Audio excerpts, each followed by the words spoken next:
Hey everybody, what's up? My name is Zach and we are in downtown Savannah today doing some playing card videography. This is kind of a tradition I do each year where I try to get an artsy shot of the 7 of clubs. And we've got an interesting setup going on right here, so let me give you guys a closer look at it. So here is the rig. I've got my Canon R3 with a 16mm lens on there. On the lens, I've got a black Pro Mist filter, and kind of attached to the bottom here, just using like an articulating head with a random screw from definitely not a bookshelf that I didn't put together right, I've got the playing card attached to it. So basically what this is doing is allowing anywhere the camera goes, the card goes with it. So kind of my vision is I want to just get a shot with a lot of lights and bokeh in the background of the card moving around. I just think that's something that would be really fun to capture. And then on top here, I've got a top handle kind of shitty rigged up there backwards, holding a light. That way we can get light shining down on the card. That helps with the exposure since we have the black Pro Mist on. Just kind of makes it a little hard to expose for the card, but that is the setup we're rocking right now. And then we're just shooting in 4K 60, and I'm just literally moving my hand around trying to get some cool background motion. So I've done a few different locations now, and we'll cut to whichever one is my favorite. All right, so a few days have passed since my shoot downtown Savannah, so let's take a look at the clip that I got.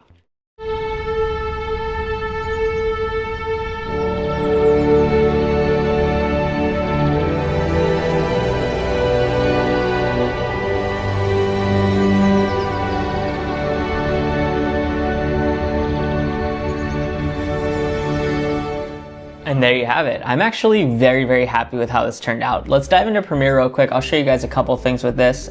First up being that I decided to go with the widescreen aspect ratio, kind of like a 239:1 as opposed to just full screen. I think just having that little bit of compression to cut off the card really helps a lot. Just comparing to where we started, there was a little bit of dead space at the top there, so I'm actually very glad with how the crop worked. But the thing I'm most happy with is the color. I just think it gave, having the Pro Mist filter just gave a very vintagey look to it, and especially just the sky. I just love the way the sky came out. So taking a look at the process I used with the color, first up we have just the shot itself. You can see what it looks like in the log. I was shooting in Canon Cinema Gamut in C-Log 3 on the R3.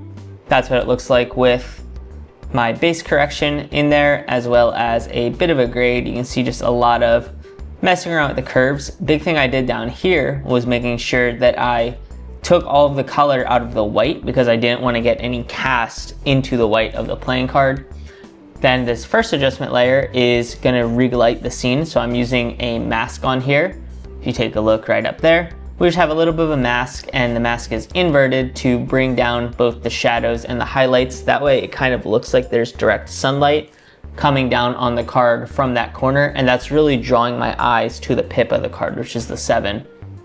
After that, we've just got a bit more of a grade, so just adding a little more of oranges and teals.